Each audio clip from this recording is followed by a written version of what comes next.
welcome back to another episode on the Beauty Industry Leaders podcast. I'm your host, Sammy Kennedy. If you're a hair or beauty business owner that's currently feeling frustrated and stuck, wondering why your business just isn't growing like you'd hoped, then this episode is for you. I get it. You're putting in the hours. You're doing everything you think you're supposed to, but the results just aren't showing up. In today's episode, I'm exposing the biggest myths holding beauty businesses back from real growth. We'll dive into what's really keeping you stuck and, more importantly, where you should focus your energy to start finally seeing the results you deserve. Plus, if you stick around until the end, you'll be able to use my 6-step framework to pull yourself out of a negative headspace and break through those limiting beliefs that are holding you back. So, let's get into it. Now, I really wanted to explain this in a way that is super relatable and can make sense for beauty business owners.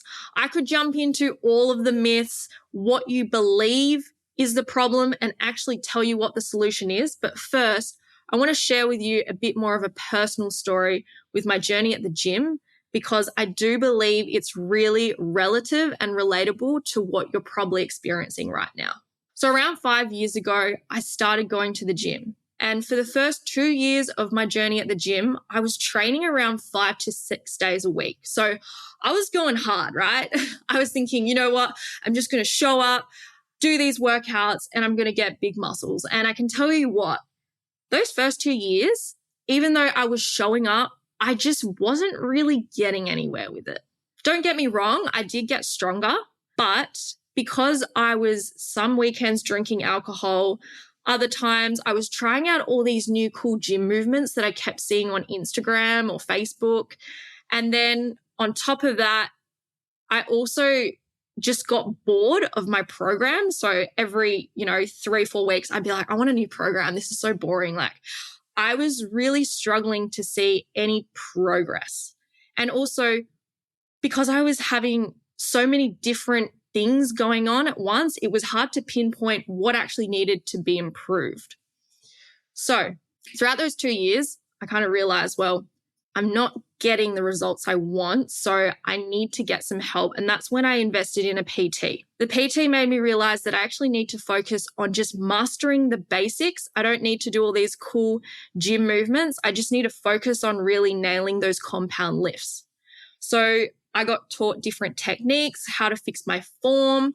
And then as I got better and better, then we started changing other little things like progressive overload. So what that means is just putting more weights on the bar and then pushing myself that way, or increasing time under tension. So instead of trying to do the lift as fast as possible, have it done with, going 3 seconds down and then being able to hold it at the bottom and then push back up. So as you can see, before, it was kind of a bit of a mess. I was just trying to do all the things.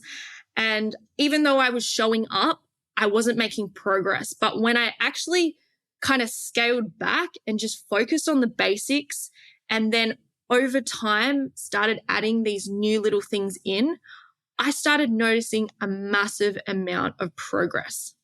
My muscles started growing. I could definitely feel a lot stronger. And then fast forward 4 years into training, I've been great with my lifts. The one thing I was always avoiding was counting macros. I would make up all the excuses under the sun of why I shouldn't do it. Oh, it's too much effort. I'll develop a bad relationship with food. I don't want to micromanage my life. Like all of those things. It's going to take too much time. But it was the one thing that I'd just completely been avoiding. And I knew if I give this a go, this might be something that could really enhance my results that little bit more. And so what I did was I got a new PT who helped me figure out what meal plan would work with my IBS and also what kind of goals that I was wanting to achieve. And because I really struggle with remembering things, I do have ADHD. I'm not blaming that on everything, but I just forget to eat, or I'll just be so busy on calls and then, it's dinner time. I forgot to have lunch and my snacks, all those things. So I actually sat down with her. She has given me meal plans. I've actually had to schedule into my calendar reminders of when to eat. And what I realized is when I first started tracking, I was not eating enough food. I don't know about you if you've ever tracked food before, but what I thought was a normal amount of food to eat throughout a day, turns out it was only 1,200 calories, and I needed to be sitting at like 1,600 minimum if I was in a cut. And then if I wanted to be maintaining or gaining, above 2,000 calories. And so for me, that was a huge wake-up call of, wow, I didn't even know what I didn't know. And so now I've started meal prepping in advance. I've got all my macros sorted for me. I just have to make the meal and eat the damn meal.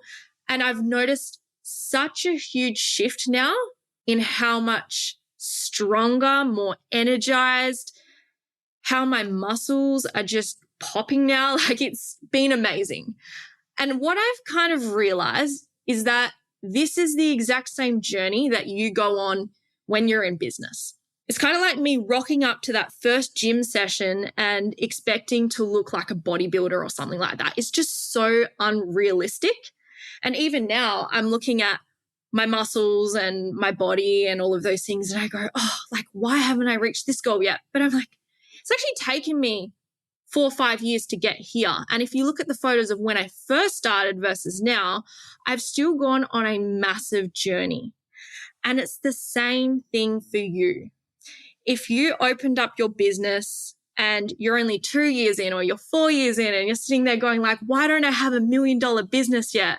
Why don't I have this massive salon fit out? Why don't I have the ability to go on holidays whenever I want? Like, we see all these incredible lifestyles and achievements always being perpetuated on social media. But sometimes what people fail to realize is the amount of time, investment, and sacrifice that is required to finally reach those long-term goals.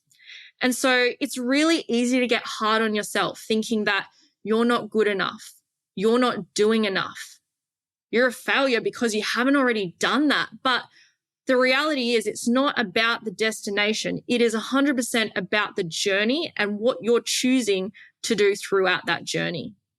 If I was at the gym and I was constantly drinking alcohol every weekend, I was only showing up for 3 sessions a week, 1 week, and then I do 6 the next, and then I do 1 the week after that, like this level of inconsistency, and then having that high expectation of the thing I want to achieve, it's just not going to be attainable for me. So with your business, I want you to stop thinking about the one thing that you're worried about right now.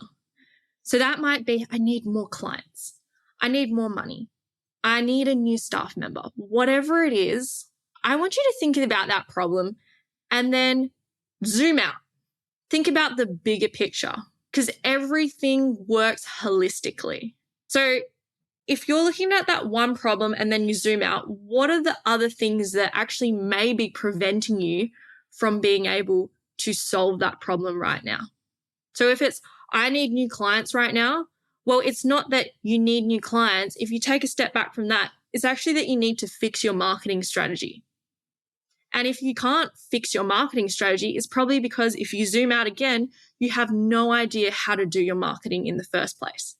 And so sometimes when we're so zoomed in and focusing on that one problem and blaming everything on that, we have to zoom out and ask, why is this happening?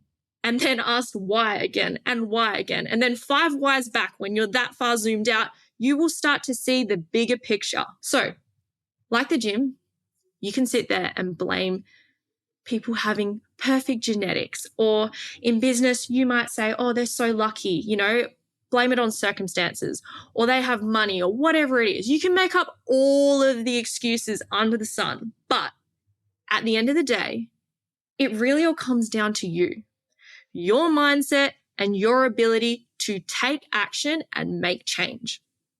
So, to recap, you could be showing up in your beauty business, trying all the different things, but not getting anywhere.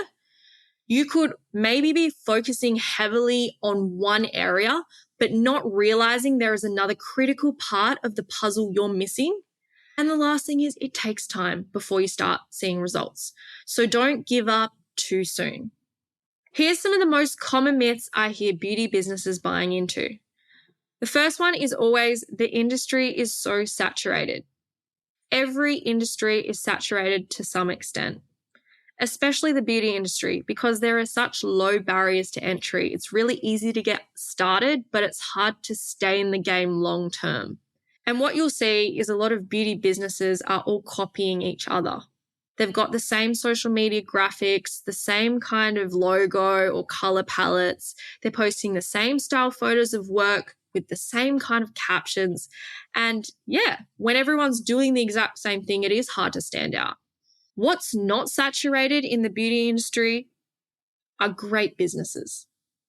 There's a lot of businesses that are kind of run like side hustles and they're not that professional. But if you have a professional brand, you run your business like a professional business, and you also are able to clearly establish how you are different from everyone else through that clear brand identity, you're going to be able to stand out from the majority of the market.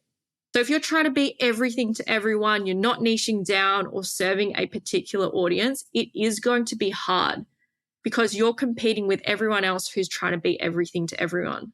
Now, as much as you may feel that the industry is saturated as well, over the last 2 years, around 10,000 businesses in the hairdressing and beauty services industry have closed down.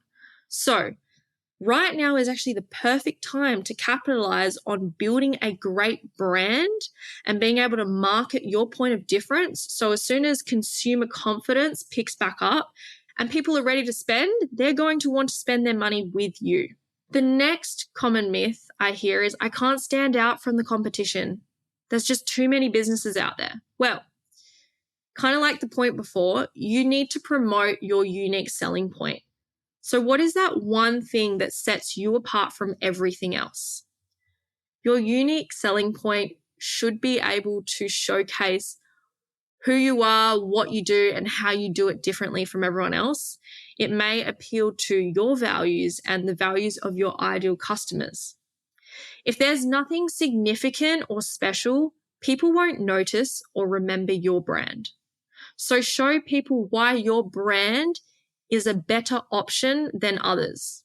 Next, we have, I'm not getting any new followers or clients. I'm just not seeing any growth in my business. Well, it may be because you just don't have a strategy for engagement, marketing, or lead generation. So I remember when I had my beauty salon and I ran it from home, I actually failed. Like, I'll be the first person to put my hand up and say, no matter how hard I tried, what I posted, it just was not working. And because I didn't have any other form of income to keep me going at the time, I actually had to make the decision to go and work for someone else for a bit. And I just kept blaming it. There's too many people posting the same thing. Why am I not getting followers? I was just full victim mindset mode. And what I failed to realize until I invested in my first business coach and actually started learning about marketing and understanding how to get clients, I was missing an engagement strategy. So going out and engaging with the type of person that I would want to bring into my business. I didn't really have a strategy for traffic. So if I'm a new business or I'm an existing business and I want more eyeballs, how am I actually getting more people to start seeing me? So whether that's doing Facebook ads or Google ads or making sure that I've got my business profile set up properly, having referral programs in place, like anything that's going to bring more eyeballs onto my business, I just wasn't doing that at the time. Marketing, well, I thought that posting photos of my work was a strategy. It 100% is not. When I understood what brand pillars were and content pillars, and then I started looking at what are my business goals, what is the one thing that I want to achieve by putting this post out there? Then what I found is when I was putting out posts or content, I had more intention behind what I was doing. And because I had more intention and I was working towards achieving my goals, I started getting those outcomes. So you can show up like I was at the gym and keep doing whatever it is you're doing. But if you don't have a strategy behind it, aka you don't have a program, aka you don't have a technique, you're not sure if your form's correct or anything like that, then it's going to be really hard to start seeing results or making progress. And with lead generation, this was the one thing that I had no idea what it was or what it meant. Lead generation is pretty much, in a simple way of saying, someone's interested in your service, they're going to put their hand up and show that they're interested. You're going to get their information, have a conversation with them, and then convert them into a customer. You could be putting posts up.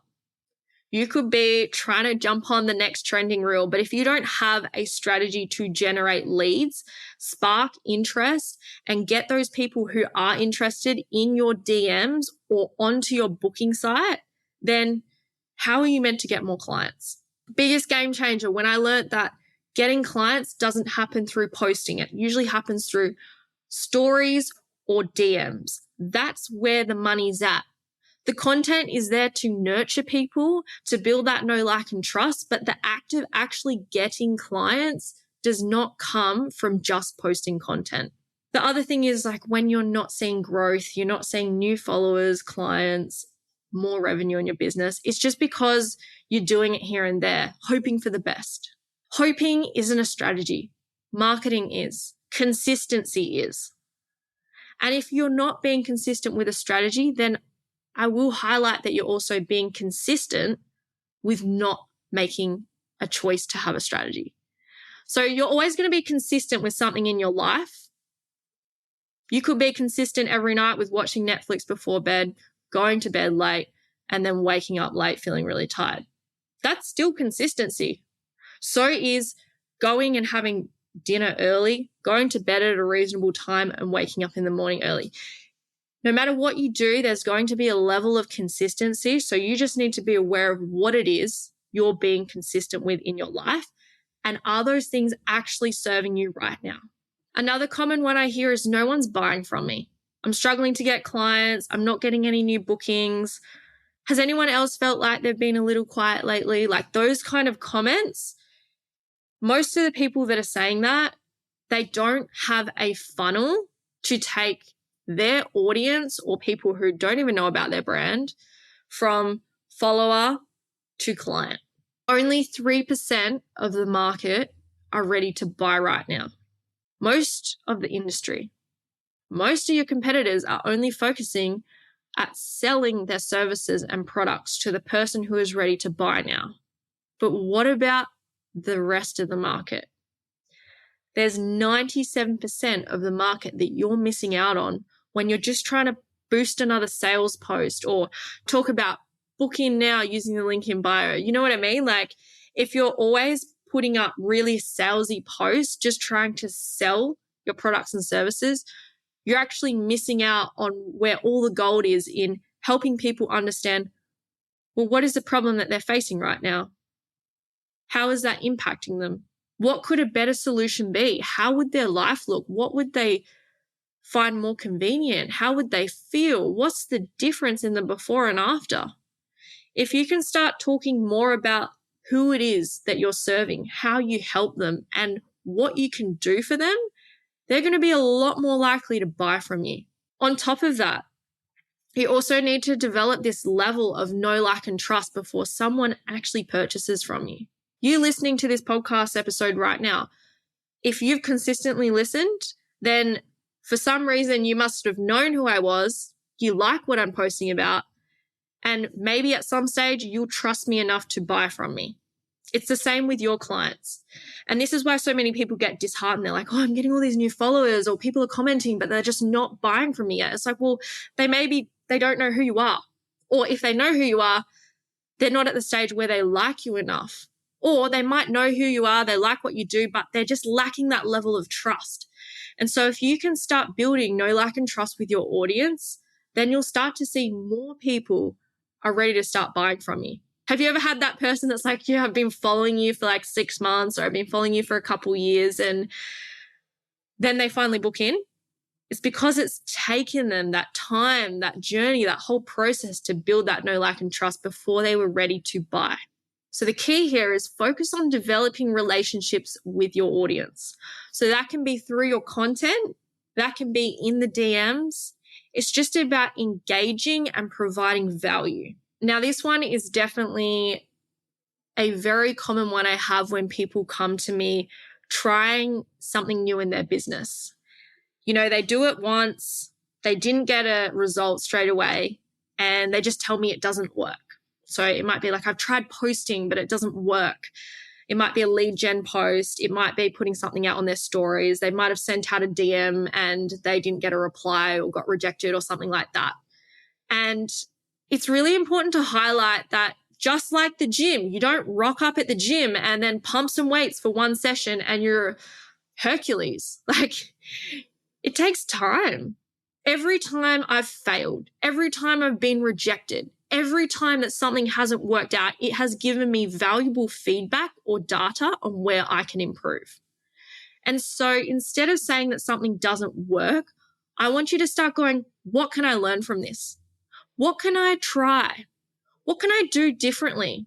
The more you can start looking at failure as data for you to improve and grow, the less emotional you'll get when you make mistakes or things don't work out. If you always take it so personally, if something doesn't work out and you say that, oh, this means something about me, I'm not good enough, I'm a failure, like, why can I never get things right? And you play that victim mentality, you won't get the results. But if something goes wrong, you're able to go, oh, okay, that didn't work. What can we do to improve? And have that lens or mindset, you're going to start realizing how much more you can trial, you can test, and you can progress. So the next time you think about, well, I've done it and it doesn't work, how many times have you done it? What didn't work? What other things have you tried? How consistent have you been with it? You know, it takes an average of 9 to 16 times for someone to be exposed to something before they buy. 9 to 16 times. Let's say you put one post up. They're not going to remember. If I asked you right now, what are the last 10 videos that you doom scrolled, you wouldn't even be able to recall them. We're in a society where everyone is fighting for your attention. And so maybe if you do put one thing up and it didn't get the kind of engagement or traction that you'd hoped, don't get down on that and don't let that mean something about you, because it has nothing to do with you. It just has everything to do with your strategy and your process and how you can continue improving and refining that over time. So once again, don't say it doesn't work. I want you to start looking at, like, why is it not working? How can I improve it? And what more time and energy would I need to put into this so it will work? Another common one is I never get any engagement from my followers. Well, if you're not having crystal clear messaging that's speaking to an ideal client, you're not providing people with value, or you're not really relatable, then people probably won't engage with your content. If your messaging doesn't resonate with people, then they're not going to engage with you. So I want you to start thinking about, like, what value am I providing to my audience? How am I connecting with them? What kind of messaging am I putting out there? And make sure if you do want engagement, then create a clear call to action at the end to then encourage them to engage. So if you want them to comment, then your CTA needs to include something about comment if you agree with this, comment your thoughts, comment if you love this content. Like, do you see where I'm going with this? Another thing is, in the past, I've had some of my clients come to me and say, people just aren't commenting on my posts. I don't know what it is I'm doing wrong. And the first thing I ask them is not, what have you been posting? But it's usually, how many posts do you comment on of other people's? The example I'll give is, you know, if I sat in the coffee shop every single day and I just looked at people waiting for them to give me compliments, it's highly unlikely that I'm probably going to get many compliments. Maybe one, maybe two if I'm lucky. But it's not like everyone's going to come out and be like, wow, you're so amazing. You look so great today. Like, wow, you know, it's just not going to happen. But if I'm sitting in the coffee shop and another lady walks in and I tell her, wow, I really love your hair, or where did you get your boots from? They look amazing. Then she's probably just naturally going to go, wow, thank you so much, and then give me a compliment back. And what this is called is the power of reciprocity. So when you put something out into the universe, like law of attraction, you will get that back. And so if you're not getting engagement from people, then I want you to ask yourself, what are you doing to engage with others? If you want compliments from other people, then what compliments are you giving to others? If you want more people to value what you do, then where are you valuing other people in your life? Let that sit with you for a moment. The more you provide value, or the more of what you put out into the world, is the more you will attract. Okay, so let's say you had a client come into your business for the first time. They have a service, you felt like everything went well, and then they don't rebook. And you're starting to make it mean something about you. You're freaking out. You're going, oh, well, they didn't rebook. They must not like my services. They don't like me. You know, it just becomes such a personal attack. You get really down and out on yourself. And of course, you feel rejected. So you don't want to reach out to them. Little did you realize that behind the scenes, you know, they hadn't had their work roster come out yet.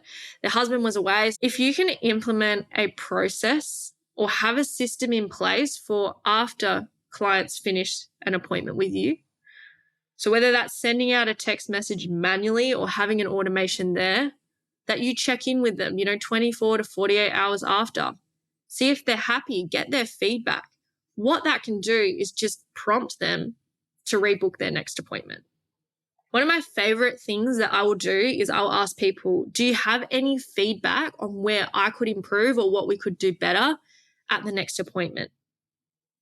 And when I ask that question, I'm indirectly asking them, how am I going to make this a better experience for you the next time you come back in? And what that gets them doing is thinking about, okay, when am I next coming in? So instead of thinking about, wow, they didn't rebook, I'm a failure, this isn't working, like going to that negative headspace, I want you to start thinking about, well, what am I doing after to follow up with them, make sure they feel valued, and keep them coming back. It's all about building relationships. If you go on a date with someone and you have a really good night and then you just never text or talk to each other again, even though you may have had a good time, you're going to go, well, they obviously don't really care that much. And you're going to feel a little bit rejected too, and then you're not going to reach out, and that's the end there. It's the same with your clients. So what are you doing to start building on that relationship? Creating more of a rapport, making sure that they feel valued and convert them into a long-term loyal customer in your business. When you go to the doctor and you've got a problem and they give you medicine or tell you that you need to do this certain thing, and all it does is just kind of put a Band-Aid on the problem. It fixes it for a bit, but it causes other problems in your life.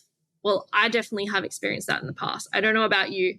Like when I go get antibiotics, it might fix the problem that I'm having, but then I get all these side effects and it's like one problem solved, but another 5 have come from it.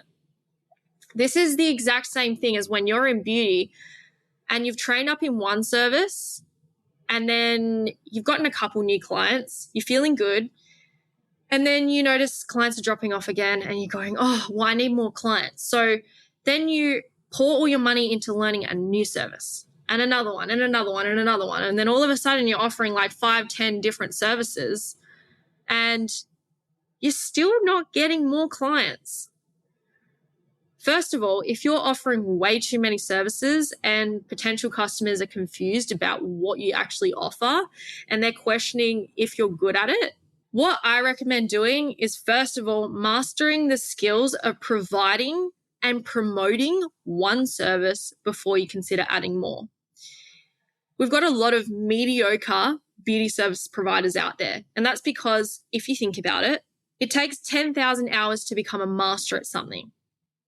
If you put 20, 100 hours into one thing, then you chop and change to another thing before you're even good at the first thing, and you just keep jumping from one thing to another, it's going to be really hard to develop the knowledge and skills and wisdom and have the experience in that one thing to truly become a master at it.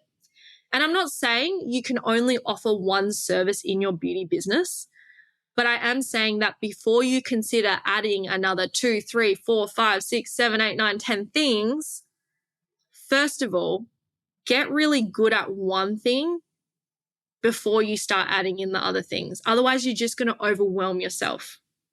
Otherwise, you're going to feel like you're actually not seeing any progress. You're going to pour a lot of money into training and people will start questioning what it is you actually do and what you're good at.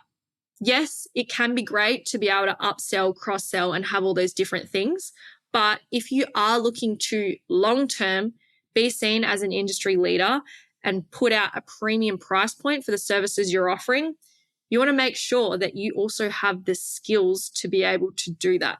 Now, more importantly, you go and do these trainings, you've got the services down packed, but you actually need the strategies to be able to promote those services to get more clients. And so that means learning marketing, learning sales skills, being able to consistently show up with a strategy, whether that's on social media, whether that's promoting your referral program, whether that's partnering with other businesses. Whatever you do, you also can't just put a strategy out there. You have to be consistent with the implementation. So instead of adding more and overwhelming yourself and mixing up all your messaging on what it is you do, what you're good at, scale it back, focus on the one thing, become a master at it, not only in providing the service, but also promoting and building up the clientele for that. And then when you go to add in the next service, you'll have a great client base to then cross-sell or upsell to. But if you're trying to do it all at once, it's just going to crash. Or you're just going to sit there wondering what's going wrong. Why am I not getting the result? Why am I not further ahead? And it's just like, if you try to go too big too soon, what you can do is completely delay the growth or set yourself back. It's actually better to do smaller, consistent increments of growth and progression because it's more sustainable and maintainable for you long term. Another one is I put money into Facebook ads, but they're a waste of money. Yep, well, you can put money into anything. If you don't understand how it works, if you don't know what you're doing, of course you're going to think it's a waste of money. If you don't have a strategy behind it, then yeah, of course it's not going to work. If you think that doing Facebook ads was actually ads when you just boosted a post, then that's the first mistake. You don't even understand the difference between boosting a post or running a Facebook ad campaign. Maybe you didn't have a clear strategy. So you're sitting there going, well, this post didn't get many likes. So if I boost it or I run it as an ad, then it will get more likes. Like, don't do more of what's not already working. If it's not working, it's probably for good reason. And so stop pouring all your time, energy, and resources into the things that aren't working and start focusing on what's already worked well in the past and how do we double down or do more of that. Now, another thing is, once again, consistency. If you start doing an ads campaign and you're running it for like 2 weeks and you go, I haven't made $1 million yet, then of course you're going to have these high expectations. You're going to be let down. You're not getting the result you wanted. And then you're going to say it doesn't work. But the reality is it takes around 3 months of paid advertising before you really start seeing a shift in the results. And so some people give up too soon.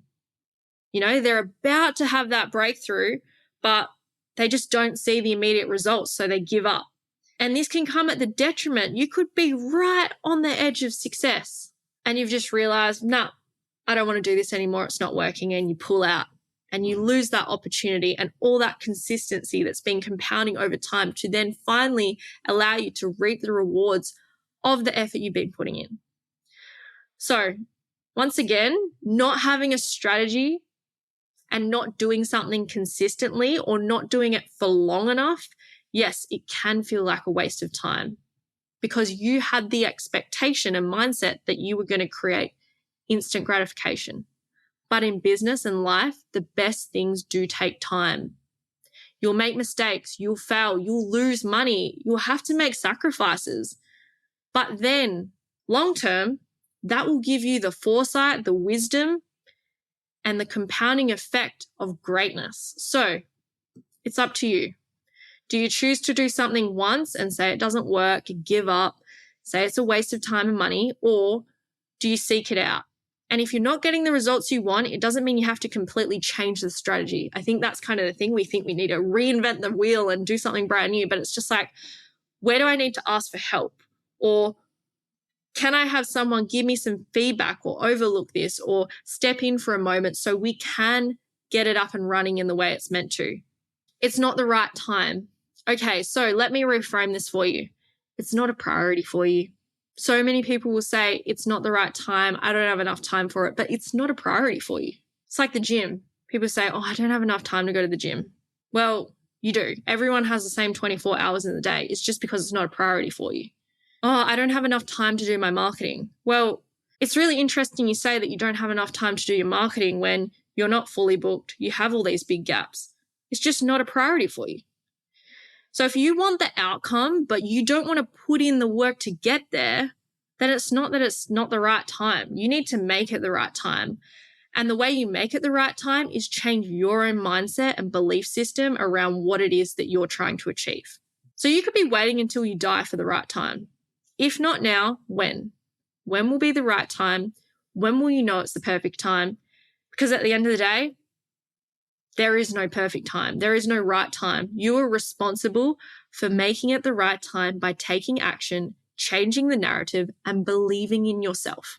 When it comes to scaling your beauty business and really having this fear around investing in different resources, whether that's a team member, whether that's outsourcing some tasks like graphic design, marketing, whatever it may be, it's really easy to fall into the trap of it's too expensive, I can't afford it. Now, this one's a really interesting one because what you don't realize is that the thing that you need is going to make you more money. And you keep telling yourself you can't afford it. But when you do have the money to be able to afford it, you won't need it, if that makes sense. So learning new knowledge and skills is what allows you to grow.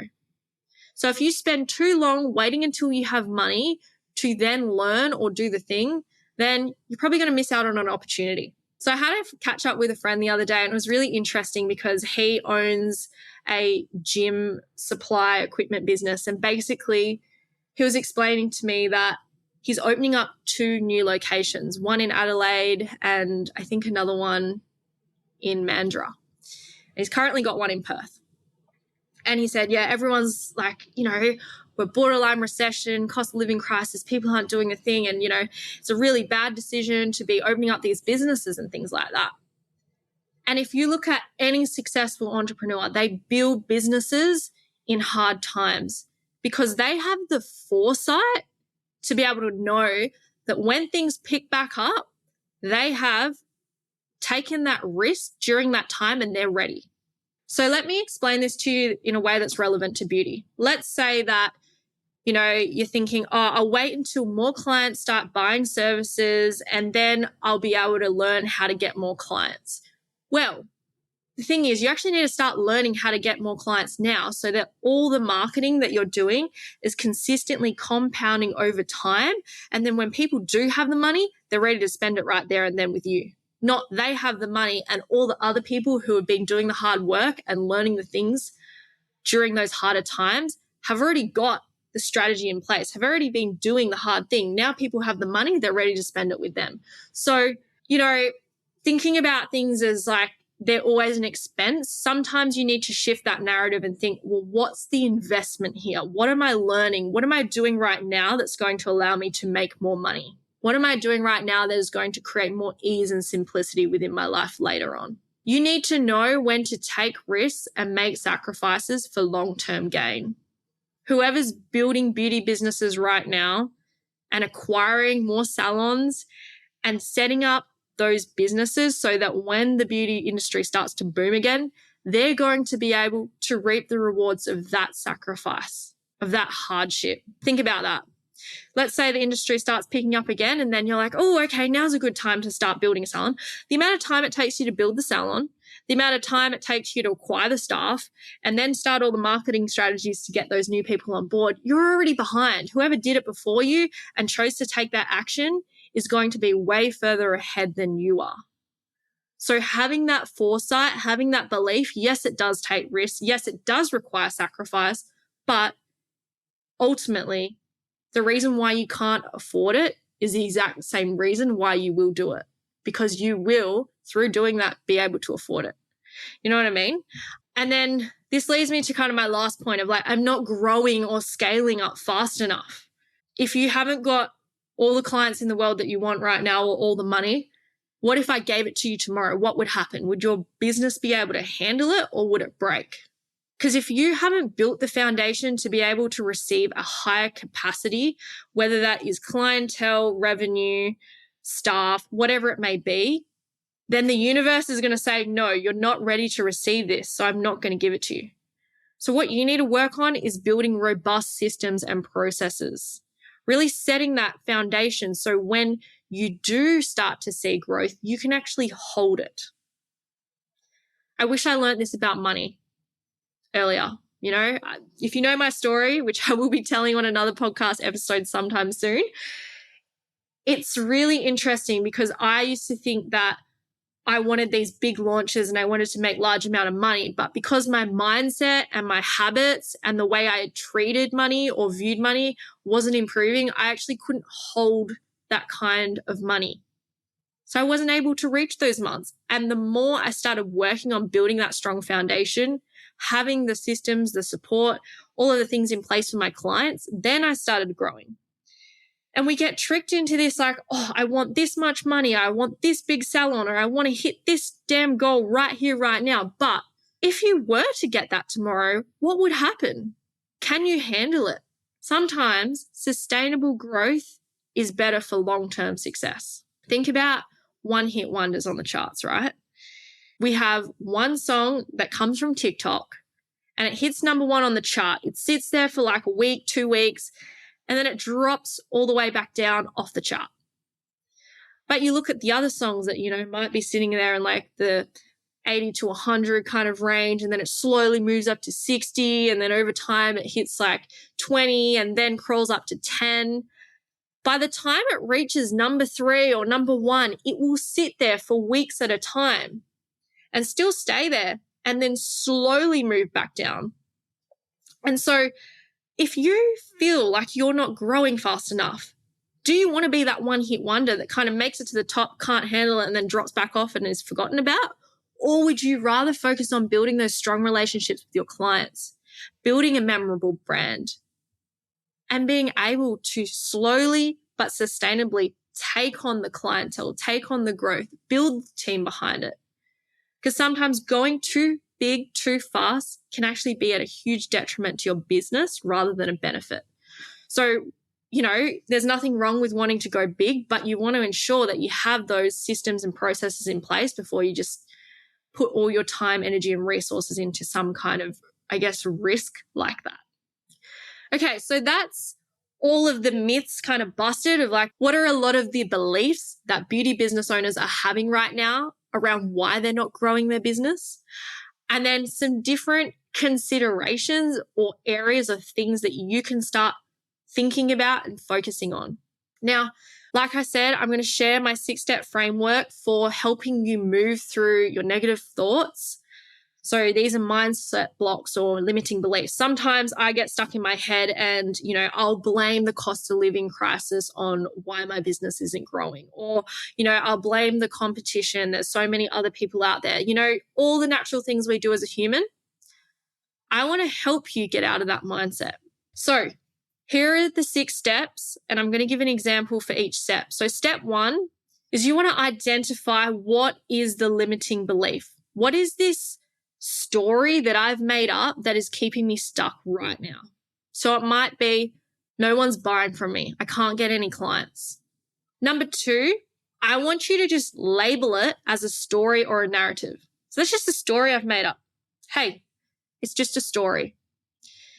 What you're doing is, number 1, you're calling out what the thing is. You're now not making it a true thing. You're just calling it a story. The 3rd step is to now ask yourself, is this actually true 100% of the time? Now, there's no clients, people aren't buying. Well, they are. You've had client bookings in the past, right now, maybe some in the future. It might not be as many as you like, but people are still buying. Then I want you to think, well, I've seen so-and-so doing well. And instead of getting triggered by that, get inspired, because that's actually showing you that there's proof that it's working and proof that it's possible for you. So is it true? No. This belief that I've created, no, it's not actually 100% true 100% of the time. Step 4. So what evidence disproves your limiting belief. So obviously, you've realized that this story is just a narrative I've made up. It's not 100% true all the time, but what evidence can I find that really solidifies this not being 100% true? So it might be, hey, there's another business that is booming right now. Or I've seen Sammy's story. She's had a few clients that are hitting an 85% client retention rate and consistently growing their revenue and clientele month on month. Even though that may trigger you, I want you to look at it as inspiration. That is proof and evidence that people are still growing their businesses and getting clients at this time. And so what do you need to start thinking and saying to yourself to be able to attract that into your life? Well, that leads me into step 5, creating your new belief. That could be that there are clients out there, there are people that are wanting to spend money, but maybe it's just the realization that I don't actually have a marketing strategy, or I'm not really sure how to actually convert my followers into clients because I don't know what lead gen is, or I don't engage with them or build a relationship. So instead of saying that, hey, there's no clients out there, no one's spending money, the new belief is there are clients out there, and if they can do it, so can I. There's just some skills that I need to learn. And so 6, what can you do to reaffirm your new belief? So that new belief might mean that, hey, I've got to start learning new things, or it might be, I am good at this. I just need to be more consistent with my strategy and showing up. I can get clients. There are people out there. Create an evidence log. Like if you don't have an evidence log, I highly recommend doing this, because if you get imposter syndrome, if you feel like, oh, the whole world's to shit and I'm not getting anywhere in business, having something in your notes that shows you all the positive things that have happened or achievements, or any time a client said, wow, I really appreciated what you've done, the service is amazing. Having that to reflect back on will help you reaffirm this kind of stuff. So just to recap on this 6-step framework, number 1, firstly, you want to identify what the limiting belief is. Step 2 is to just label it as a story or narrative. Step 3, ask yourself, is this actually true 100% of the time? Step 4, what evidence disproves your limiting belief? Step 5, what is the new belief that you're going to create? Step 6, what can you do to reaffirm your new belief? So the more you reaffirm it, the more you start telling yourself that, the more you start embodying it, you'll start to realize that that is your new truth. And how more empowering is it to have something positive that you believe in rather than something negative? Because either way, it's just a belief. It doesn't mean it's 100% true 100% of the time. But wouldn't you want to believe in something that's going to serve you more and then harness the law of attraction and have that goodness coming back into your life rather than always picking out the negative in everything? So to wrap up this episode, if you need to listen again, please do so. Get a pen and paper out and take some notes on what some of those common misconceptions or myths that you've been believing have been in business, and what you can do to start getting better results in your business, to start shifting that mindset and getting better results in your business today. And most importantly, whenever you're in a bit of a rut, mentally you're feeling down and out, you're feeling like you're not good enough, you're not getting that kind of magical existential growth overnight, then I want you to work through the limiting belief framework. Instead of sitting there playing the victim, feeling sorry for yourself, it's time to pull yourself out of that, start changing the narrative and taking action, because action will alleviate anxiety. If you sit there and you're starting to question things, you compare yourself to everyone else, and you let it really, overwhelm you, then it will get worse and worse. But if you can listen to this episode, take away the key learnings and go and implement them, and just keep consistently showing up, you're going to start seeing some pretty incredible results in your business within the next 6 to 12 weeks. So if you've loved this episode, please screenshot it and share it to your story and tag at Sammy Kennedy Coach and at Beauty Industry Leaders, or send me a DM on what your biggest key takeaway was from it. Other than that, I hope you have an incredible week ahead and that this episode provided you with some insane value. I'll catch you next week to talk about some strategies that you can use in your business to start growing your salon clientele and revenue. Audience exclusive.